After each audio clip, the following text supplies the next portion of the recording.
Good morning, welcome to Tristar Diggin. I appreciate you joining us this morning. We've got a cool little project to take care of today. It's a project that, well, it's really a place we've been at a number of times before, but the house is nearing completion and it's time to start doing some of the finish work there. First things first, we got to go get a load of rock, a load of 57s, clean 57s, because we got to backfill a porch, a cavity area that they're going to pour concrete in, and then we got to start doing some other stuff there to kind of tidy up the house, get it finished up, and then we got to put a septic system in at some point, maybe later this week or next week.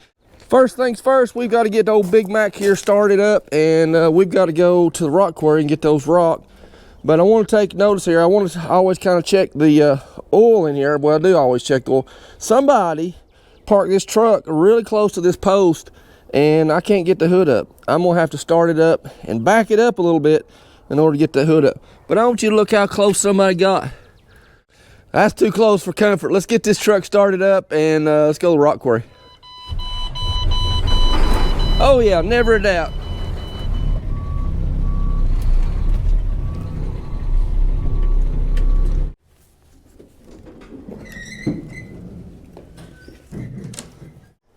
Okay, let's get in here and check the oil now and see how we're looking on that. And then we should be good to go. Oh yeah, the oil is fine.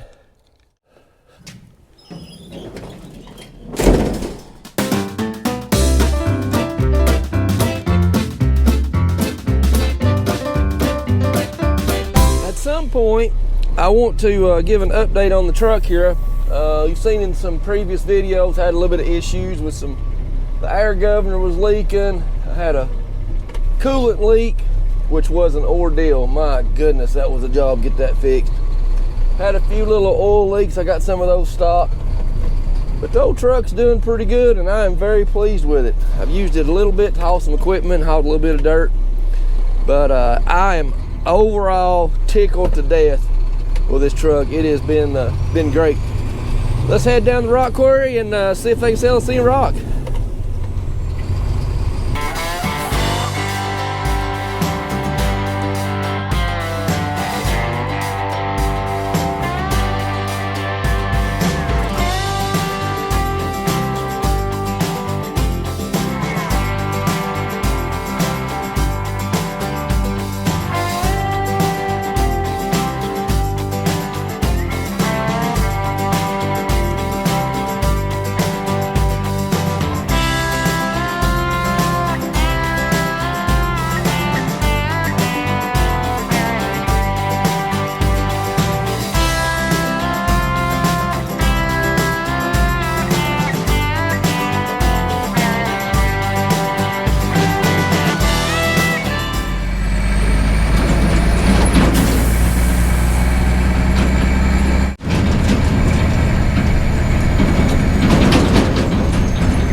The loader man tricked me. He came in and loaded for me from the other side, and I wasn't expecting that. I thought about getting out and changing the camera over to the other side of the bed, but at that rock quarry you can't get out of your truck. It's a violation of their safety rules or whatever. And I was just thankful that he didn't knock the camera off the bed and the camera go down into the rock. Very thankful for that. But we're on our way back. We'll get this rock dumped and talk about the job, see what we got to do there.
We've made it to the job site, got that rock dumped out of there. Now let's take a look at what we've got to do, which is several things actually.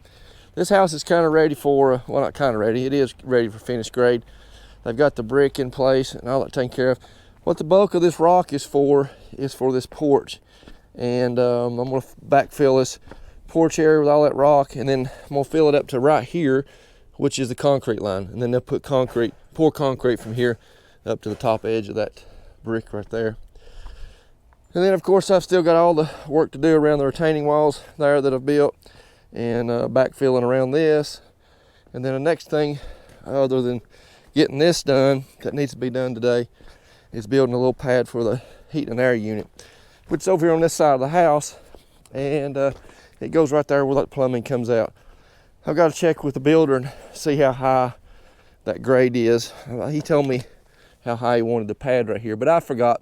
But I'll check and see how high that needs to be. Should have enough rock, I hope, to fill that porch in and at least build this this pad right here. Something else that I've got to do is where this van's parked. You see the edge of the porch there, or the carport. I've got to build a pad coming out through here and elevate that to where cars can get in and out of that, turning areas and all that kind of stuff. A lot to do right in here with dirt for sure. We'll go get the skid steer and bring that out here and start backfilling, get this thing going.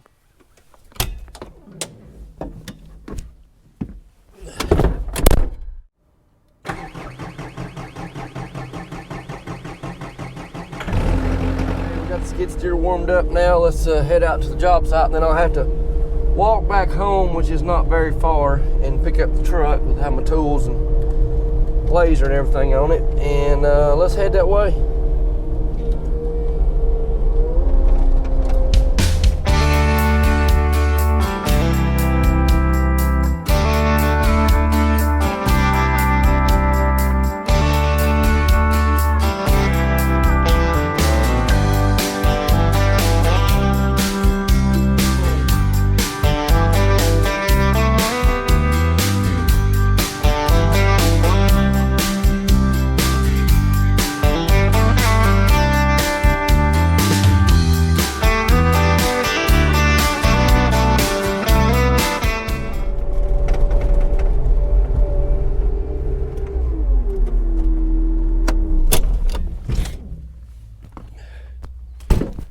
Skid steer dropped off there. We're going to start the journey home now. You know, it's just across the hill there, so I'll be there in just a second.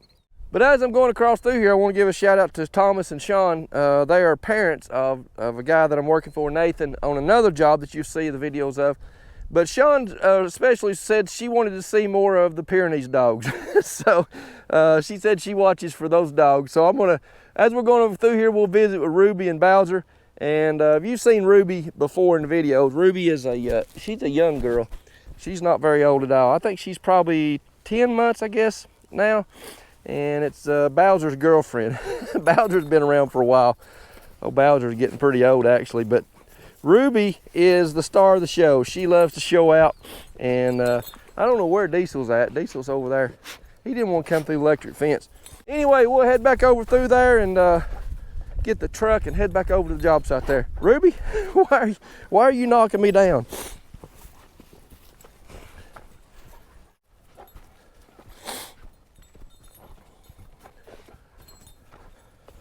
There's some more of the calves, and let's go down here and visit old Romeo while we're passing by. Romeo's a semi-Angus bull that about a couple years ago, I guess now. There's a video on him as well. But he's a pretty good old boy. He might let us rub his head, I don't know. Then again, he might run over me. Come here, Romeo. No, he don't want nothing to do with me. Let's get this started. First thing I want to do is get this dirt out of the way. Somebody put that in my way. I wonder who that was. Probably the dirt guy's been working here. I got that dirt out of the way now. I can start putting some rock in that porch area. My only trouble is, and this is the first scoop going in, is to see if that little form that they've put there for a concrete footer is going to be in my way. I don't think it is. No, I can get it in there. I can't get it all the way to the back like I'd like to, but I guess I could rake it back in there. Just that little bit of form there keeps me from getting close enough. It'll be all right. It ain't worth tearing it down and replacing it.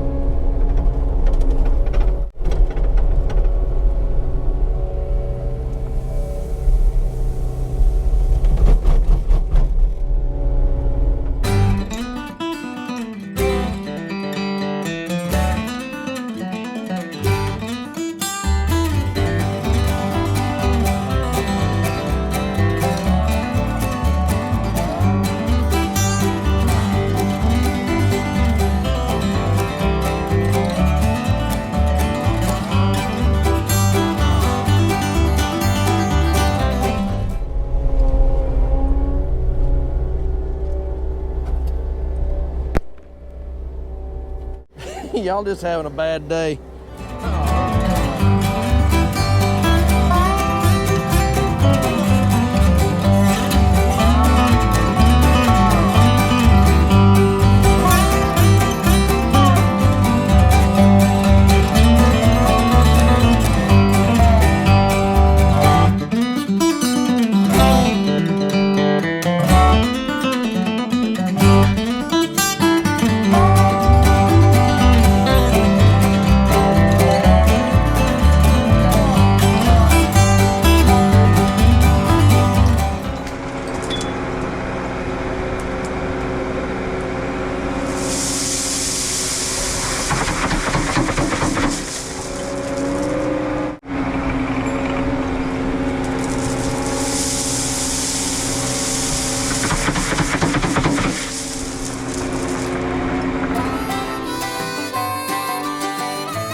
Well, I should have went with one scoop. I think 2 scoops was too much. I'm gonna have to bring the machine up here and shove that little pile out and then get the laser out and get that on grade.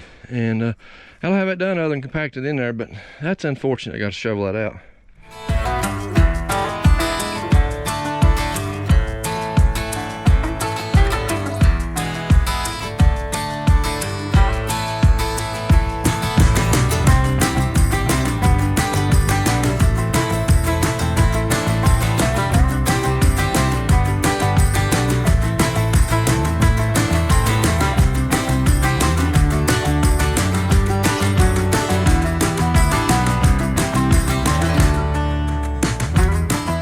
Of it on grade now, over to about right there.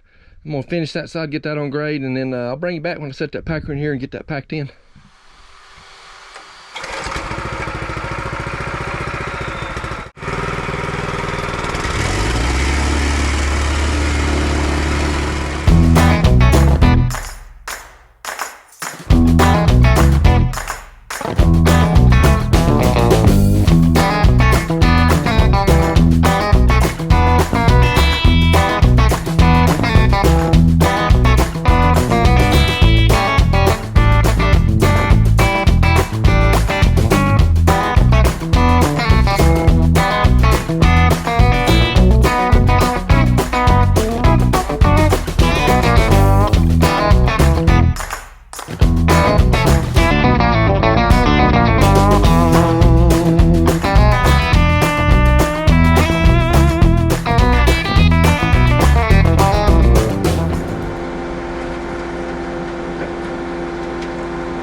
Got the packer lifted out of there now and checked that grade, so we are really good with that now.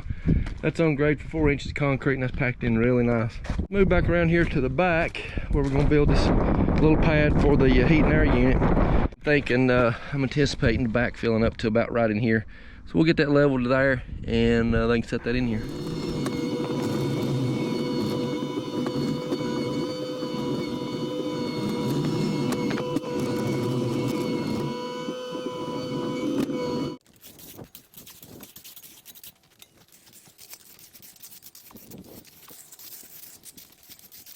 Okay, and that's that. Got that in there good, and had Kevin look at it, and he's fine with it. It's a good place.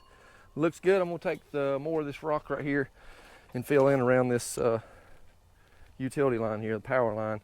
Backfill that up to about this same level.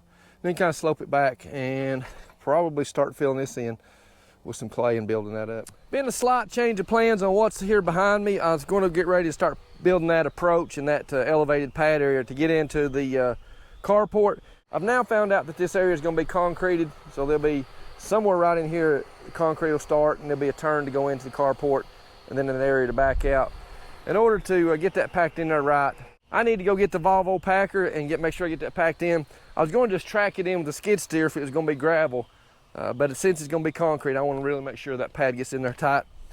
Trouble with that is the Volvo packer's at another job site, and but anyway, it gives us an opportunity to look at that job site while we're there. Pretty cool job. It's a land clearing and building a new road and building a pad. But we're about 2 days into it. It's probably about a 5-6 day job. We'll check that out while we're up there getting that packer. Okay, we made it to the job site here where the packer's at. We'll walk back here and get it started just in case. I brought the essentials, booster cables. That thing's getting harder to start every time. I need to put a battery on it, but I use it so little. It just feels like a waste to put a brand new battery on something you only use every so often. Anyway, we'll take a look at this job as we walk back through there. The county came and put in a tile and an entranceway for them right there. And then we're going to expand this right here, expand this tile and make it a little bit wider. And then here's the work that I've already done. This was a jungle. Now I've got the opening cut through there and got a rough grade road put in back here to where I'm going to burn a bunch of brush, all that trees and stuff that come out of here, and then build a pad back here for a shop and get all this cleaned up and looking good. But it's been a lot of work to this point, 2 days worth of work getting to here, and I've got probably, several more days to go to get this done. Got a lot of trees to clear up too.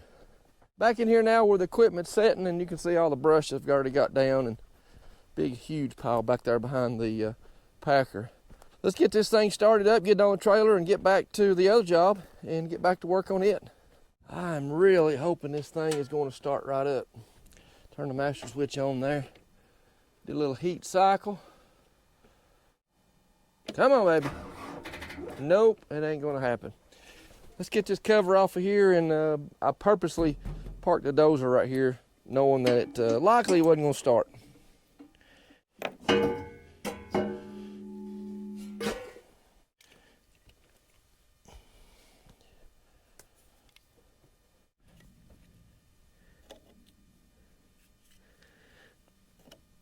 That ought to give it some juice to start up. Let's try it again. Oh yeah. Maybe. Wow, this thing's so hard to start. There we go. Got that packer loaded up now. We got it in tow, and we are headed back to the other job site. We'll get this unloaded and kind of get an idea of how big this pad area needs to be, and kind of mark that out and get an idea how much dirt we got to move in there and get it packed in. We'll be back there in just a few minutes.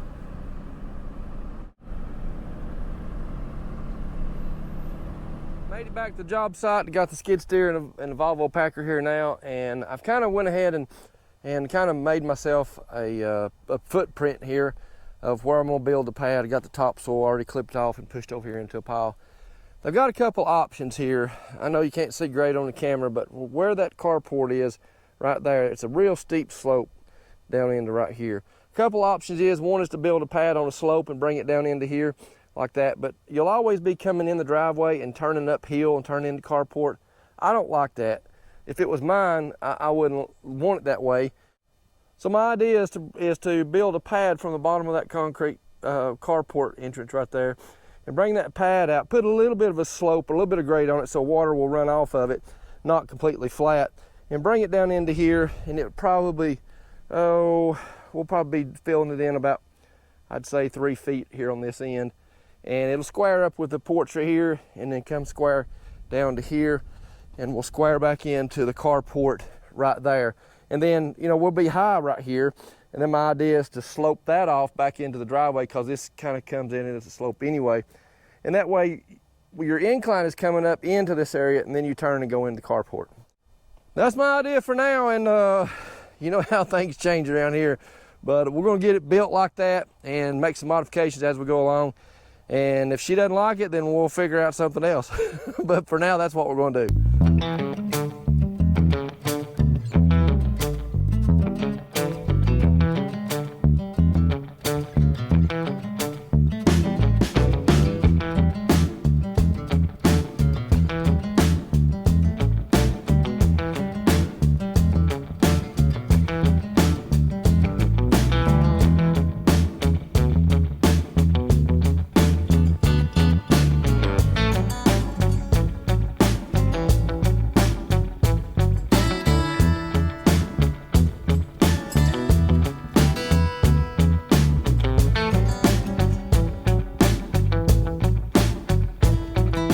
Good morning. I made it back out to the job site, and it is actually Monday, and what you just watched was on Wednesday. I was down out for the count for a few days there, Wednesday evening through Sunday yesterday, and what I'm going to do today is get this carport pad finished up. Do is time lapse this throughout the day, and you'll see sections of it in time lapse, and by the time we get to the end of the day, we'll see a finished pad here.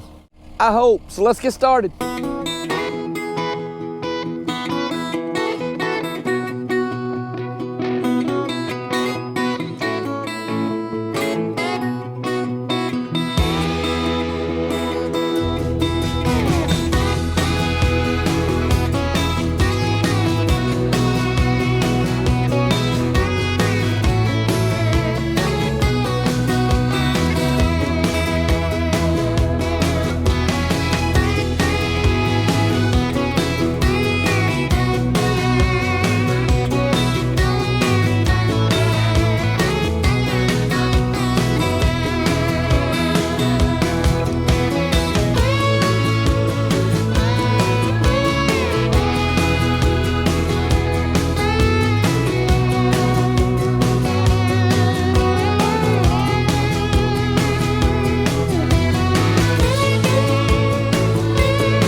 Progress now. You can see I got that built up there quite a bit, and I don't have a set of plans for this, or actually dimensions that was given to me.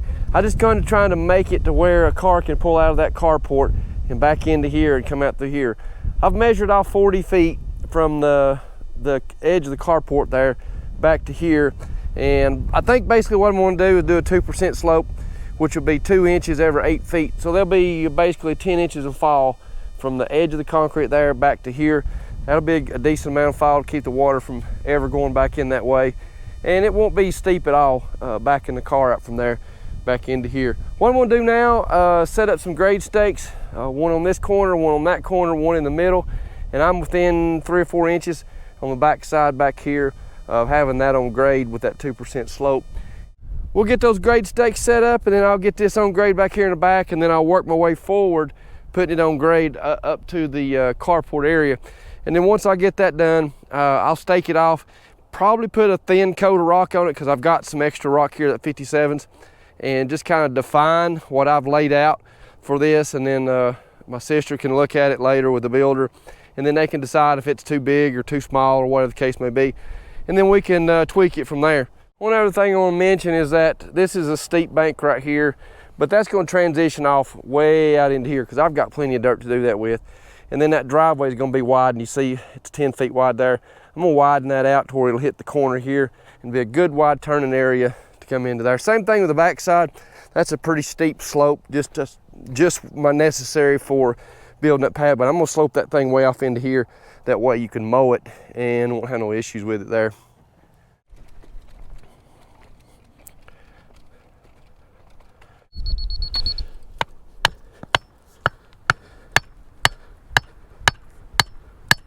I guess I got that packed pretty tight.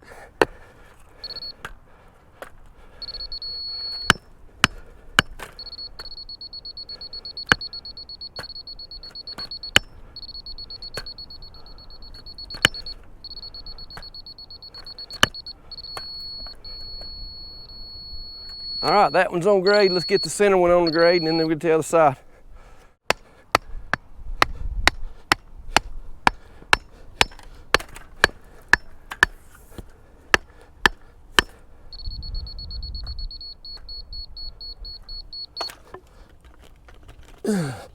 Drove that in too far.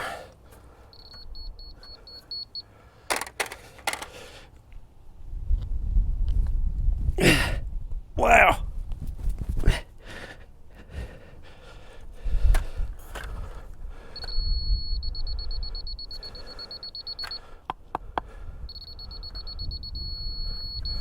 All right, one more to go.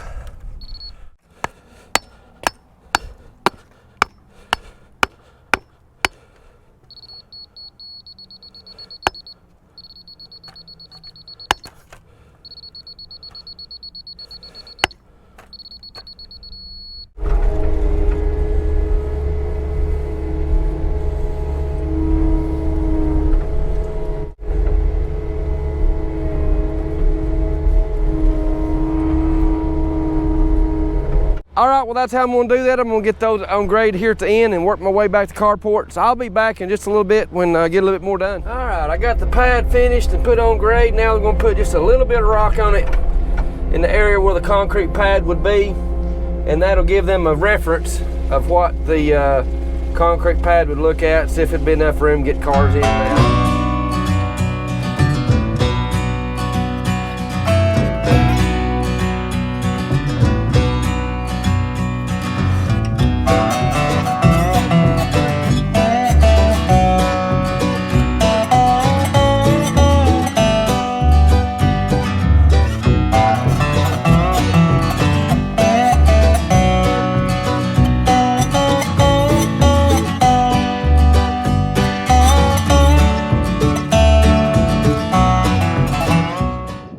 Take a look around now that I've got that rock put on there and got that packed in, and you can see I walk around this dirt pile here. I put in a lot of dirt here today and got that packed in and raised up. I haven't measured it, but there's several feet, probably 3.5 feet of dirt right there that I filled in. And you can see here where I got the rock put on the pad area, and now then they can look at this and see if it's big enough to get the car in and out, and or if they want to turn area back into here. I can still do that. We've got plenty of dirt. And you can see that pile of dirt over there from what it looked like earlier in the video. There's a bunch of dirt come out of that pile. Good morning. It's been a couple days since the video you just watched, but yesterday I came back out here and did a bunch of work with that dirt behind the house there, getting it all straightened up and around this pad. Let's take a look at where we are now, and then I'm gonna move back over to that other job where I mentioned I was clearing all that land and building that road. Now then, this is a good look of it, the way that I've got that transitioned off in the back there, transitioned off in the front, got that driveway fixed up there now to where you can come in to the back side of the pad and turn in. We'll walk around here as I work my way around behind the house, and got a bunch of that dirt over there that was piled up, got it out of the way. But this is the back side of it now. This is finished grade. I've got some topsoil back on it. I do want to put a little bit more topsoil on it so that it's got a good layer that can grow some grass. And the wind is blowing mad. There's stuff laying everywhere back here behind the house. Anyway, that's transitioned off now. Let me clean that off so it looks a little bit better. Stand by. Now then, that looks a little bit better. I've got that transition up to the edge of the porch now. And if you remember early in the video, there was a huge pile of dirt that was standing right here. Now that's gone, except for this little pile here. And I've got some work that I'm gonna do with that. But anyways, take a look now, turning back towards the pad where the concrete's gonna go. All right, well, that's a look at it, and I hope you enjoyed the video. And oh, one other point, the Packer behind me there, I did get a battery put on that to make that thing a little easier to start. So God bless, I appreciate you watching. All right, well, I hope you enjoyed that video there. And I did go on up to that other job and did a few hours of Latin clearing. And as you can see behind me here, it is soaking wet. We got a big rainstorm. After that windstorm, it came a big rainstorm and rained me out as far as that job goes. So I thought I'd come back here and do the message from here. And also, I got a package in the mail. We want to check that out, see what we got in the mail. And this package came from Jesse Southall in Virginia. He's a tech for a cat dealership up there. He had sent me some information about a video that I did and about the cat, one of the cats. And I sent him a hat, and he sent me something back. So let's take a look at what we've got in here. Well, I see a couple shirts so far. All right, that is a nice shirt too. That says QPM, and on the back it's list the services that this company provides and telephone number. I'm not sure if this was Jesse's business. I don't remember him saying he had an excavation business. Maybe he does. He'll let me know though in the comments. And then we got one of the bright yellow ones, green ones. And it says the same thing, got the same shirt. You know, I love it when folks send me t-shirts because I can wear these t-shirts in the summertime or long sleeve in the wintertime. And I don't have to buy any clothes. I can just wear y'all's clothes. So I appreciate that. And check that out, a brand spanking new cat hat. You know, I had a hat just exactly like that a couple years ago. And I wore that thing until I absolutely wore it out because I really liked that design of that cat hat. So Jesse, I appreciate the shirts, and I definitely appreciate the cat hat. And what I want to talk about in the message today is about the storms of life. You know, when I was here earlier and talked about this job getting finished, the wind had blown and the wind blew that vinyl everywhere. It was all over the place.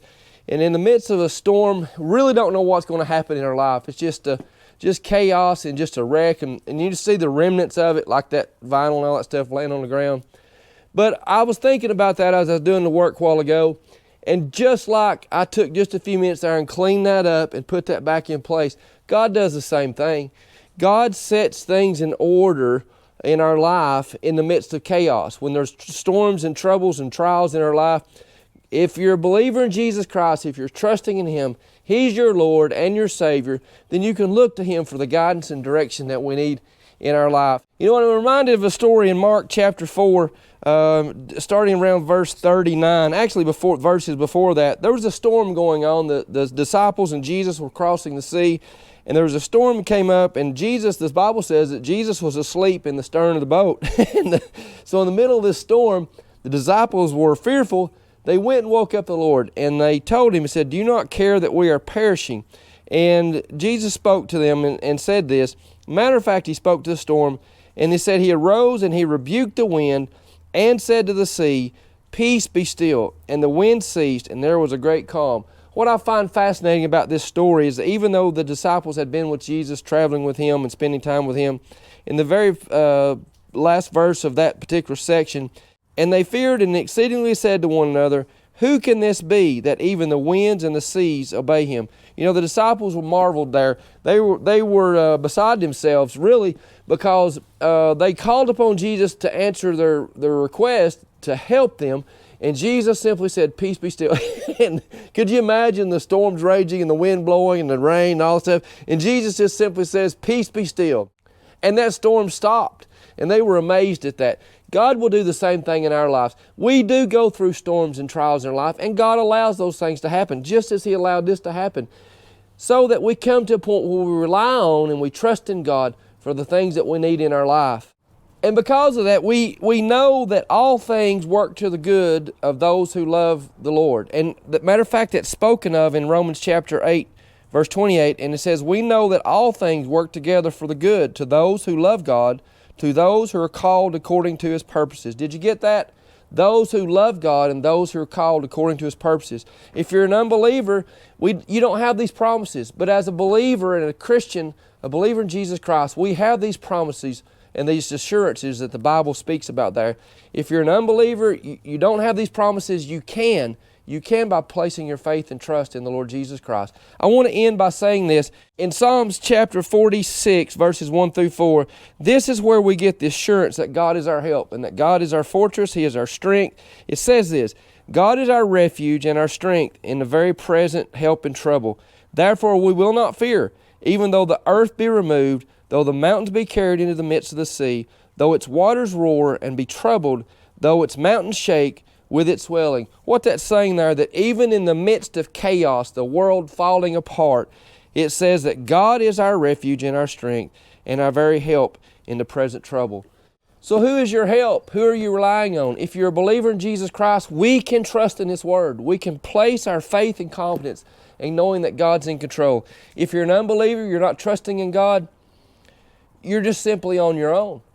I'm not saying that to discourage you. I'm saying that to encourage you, that you can have that hope. You can place your faith and trust in God, and you can have the assurances that He will be your help in very present trouble. So God bless you, and I appreciate you watching.